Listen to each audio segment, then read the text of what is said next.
A devastating wildfire rips through central California. Crews trying to contain a blaze that's almost doubled in size overnight, destroying more than 100 homes. And raising awareness about youth gun violence, families right here in Sacramento share their tragic stories about what they want to do to avoid more tragedies. And crews are battling a fire that just broke out in South Sacramento. You can see that black smoke off in the distance on our downtown camera.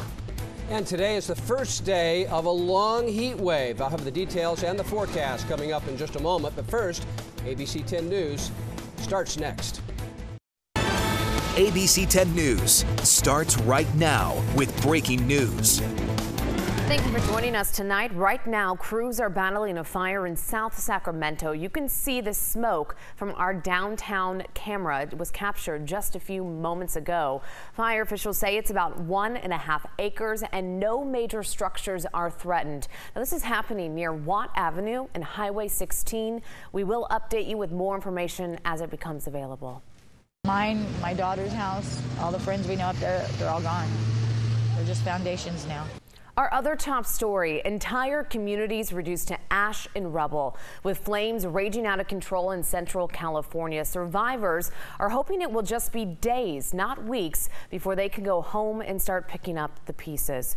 2 people are dead and at least 150 homes destroyed as firefighters face what they say are very ugly conditions. Governor Jerry Brown already declaring a state of emergency. That fire is about 300 miles south of Sacramento and about 40 miles northeast of Bakersfield. It's nearly doubled in size overnight to nearly 36,000 acres in the Lake Isabella area.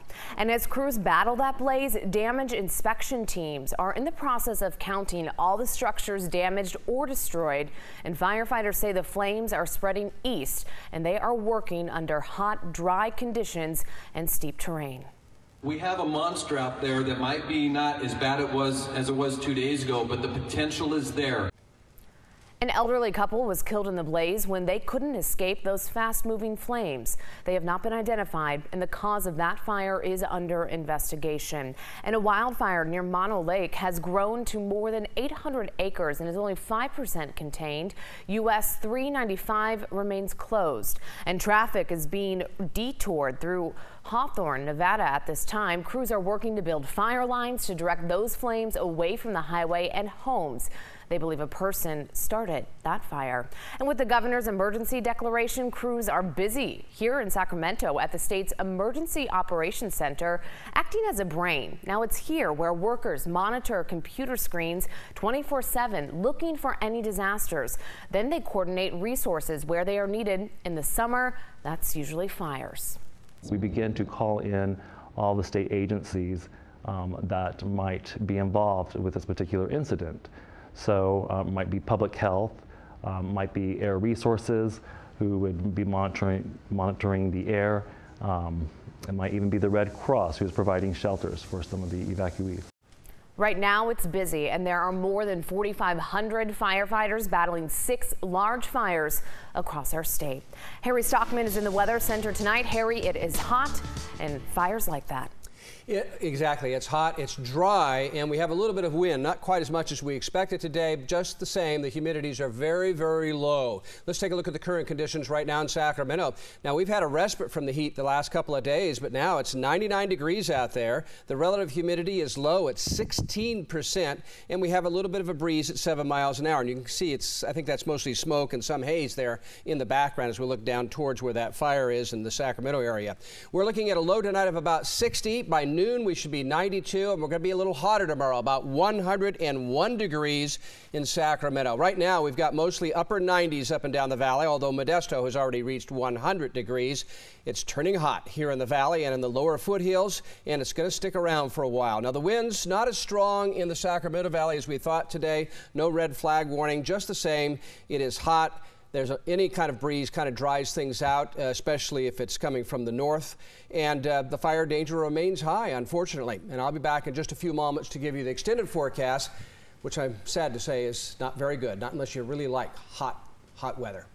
Thanks, Harry. And on the East Coast, a much different story. Mother Nature bringing heavy rain to the region.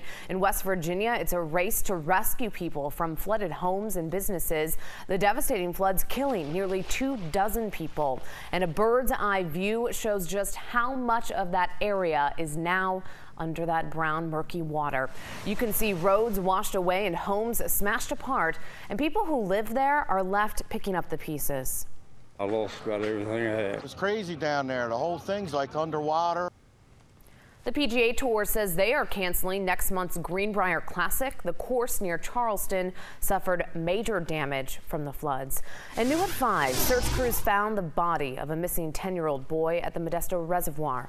A dive team rescued and recovered the body of that boy, identified by an aunt as Martin Castillo Jr. around 9:30 this morning. On Friday, he was in a paddle boat anchored to the shore with 3 other kids. At one point, they decided to go fishing and untied that boat.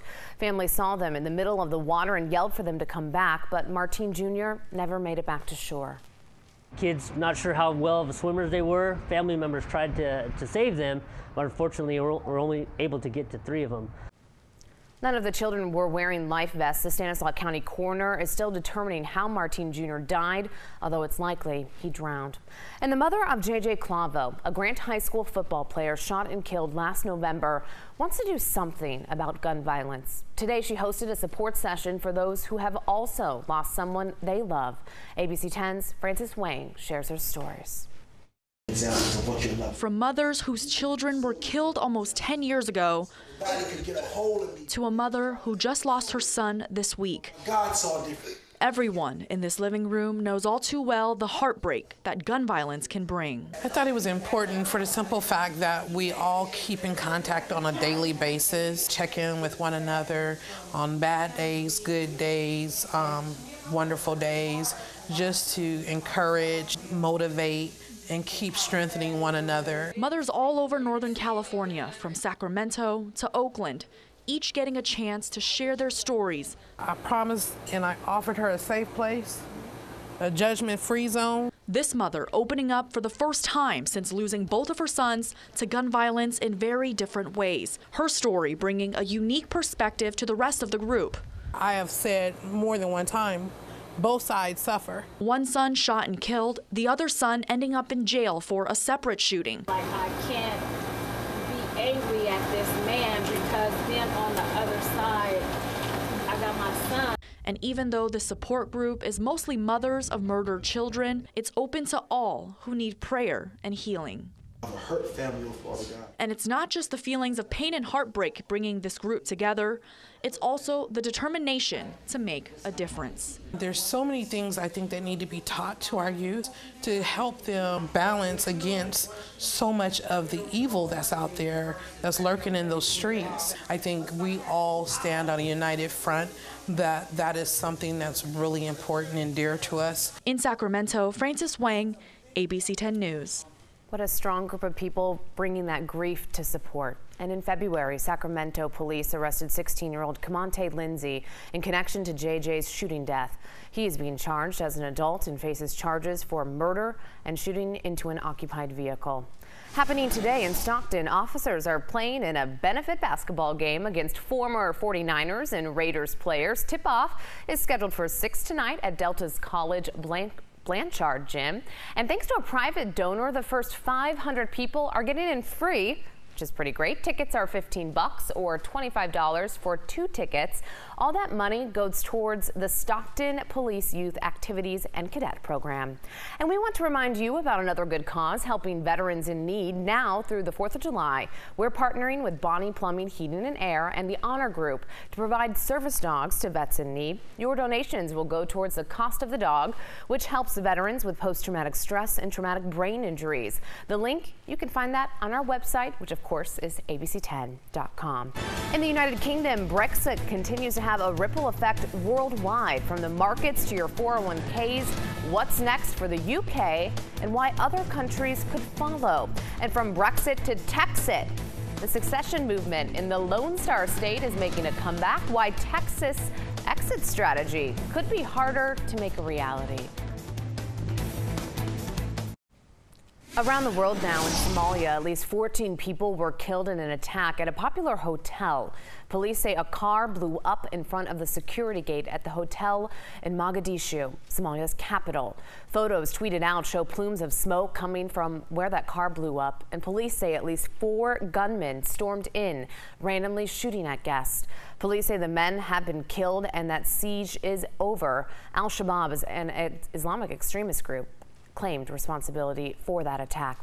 In the United Kingdom, the ripple effect continues following their exit from the European Union. ABC's Lana Zak is in London, where the historic breakup could take years to finalize. The Brexit aftershocks are adding up, financial markets reeling, the Prime Minister resigning, and now threats to break away from the UK. We will seek to explore all possible options to protect Scotland's place in the EU. Scotland planning another vote on independence and scrambling to stay in the European Union. And Remain campaigners petitioning for a second do-over vote, with more than 2 million supporters already signed on. A day after announcing he is stepping down, British Prime Minister David Cameron appearing at a parade but not talking. Other leaders trying to reassure the population there is no rush. There will be at least 2 years of discussions and negotiations before we are no longer members. But that may not be soon enough for EU leaders who want the UK out as soon as possible. The ripple effect going global, market upheavals wiping out more than $2 trillion. The United States has real problems, and Brexit is not their problem. Presumptive Republican nominee Donald Trump in Scotland supporting the vote and downplaying the impact back home. But the US stock market already taking a hit, and Americans are feeling the impact. The average 401k retirement account lost more than $3,000 from Friday's market losses alone. Some big companies are warning of job cuts and lost business. But experts say there are effects you can take advantage of, like refinancing. Interest rates as a result of all of this will probably stay low, could even go lower this year. And for some, it might make sense to refinance that mortgage at an even lower rate. Lama Hassan, ABC News, London. Meanwhile, a petition for another referendum is circulating online. It's asking again whether Britain should stay in the EU.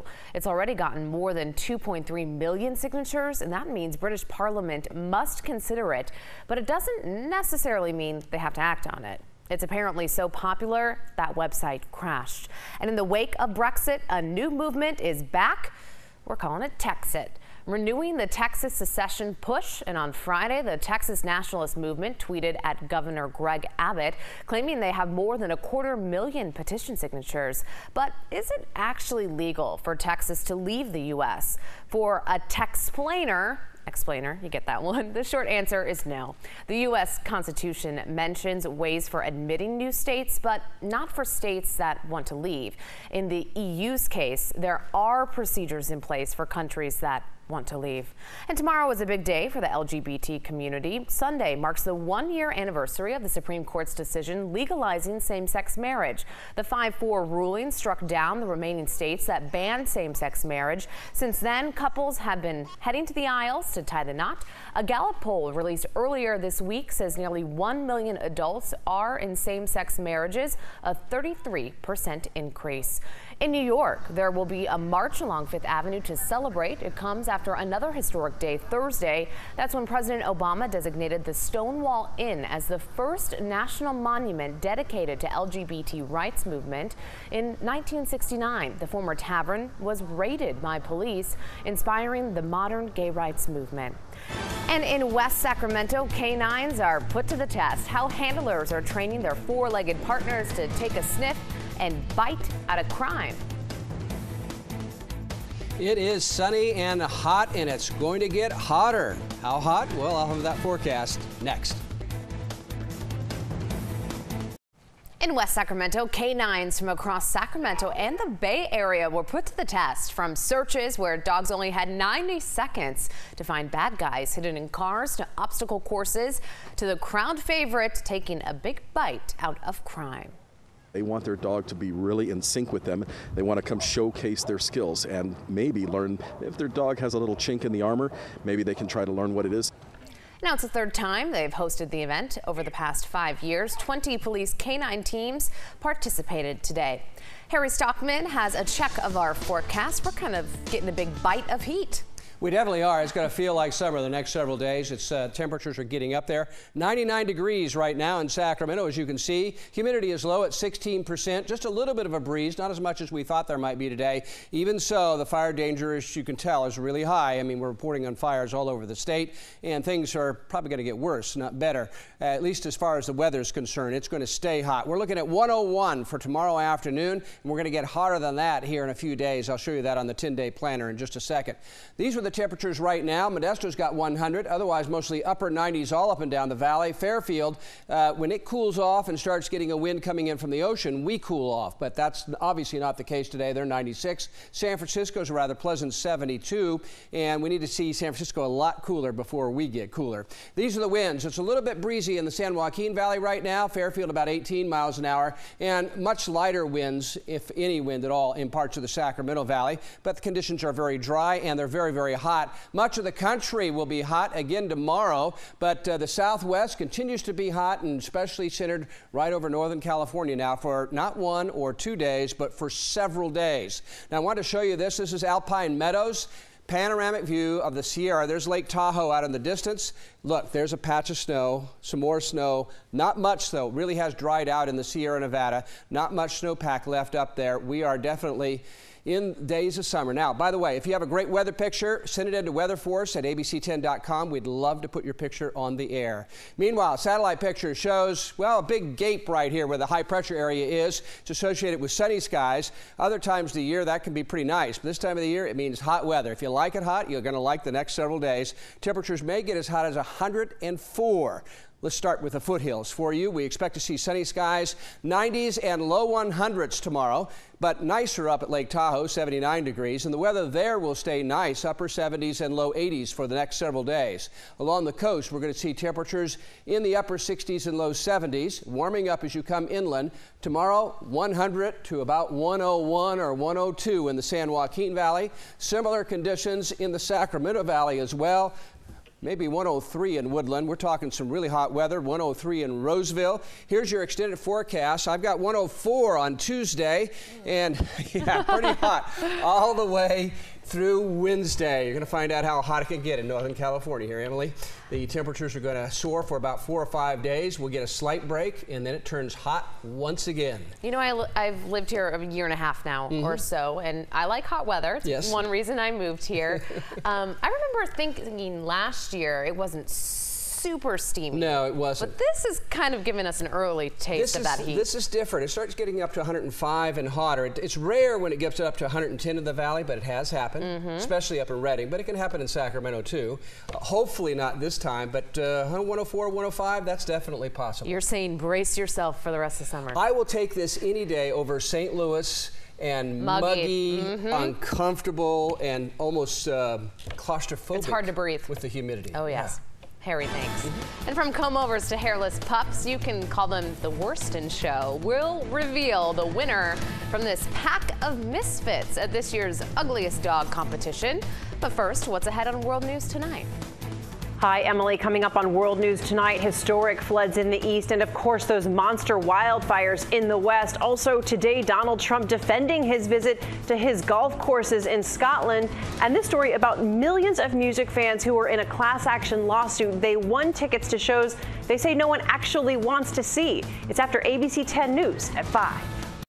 As we wrap up ABC 10 News at 5, this isn't the best in show, but these dogs wouldn't have it any other way. The world's ugliest dog 2016. There you go. The winner, Sweet Pea Rambo, the Chihuahua mix, taking home the crown for the ugliest dog in the world. The prize, $1,500 cash. Doesn't sound so bad, does it, to be ugly? Well, Sweet Pea Rambo and other pups took to the stage Friday in the annual event in Petaluma. It's all an effort to encourage people to adopt a furry friend from animal shelters, even if these faces maybe take a little bit longer to warm up to. There you go, Sweet Pea Rambo. Oh, and got their nails done, too. You know, when I got my dog Albert, my parents have always said, he's just not that cute. No. But I love him, so that's all that matters. No, it doesn't. It's all in the eye of the beholder, right? I don't think I've ever seen a dog I didn't like. And $15,000 or whatever. I don't know, $1,500 makes it feel much better. Definitely. And it's not going to be feeling great outside. No, it's not. It's going to be hot for the next several days. Temperatures 101 to 104, maybe 105 through Wednesday of next week. Even Thursday doesn't exactly look very cool. Friday, Saturday, we might ease up in the heat wave and then it turns hot once again. There we go. Get ready. Thanks for joining us tonight for ABC 10 News at 5. We'll be back tonight at 6.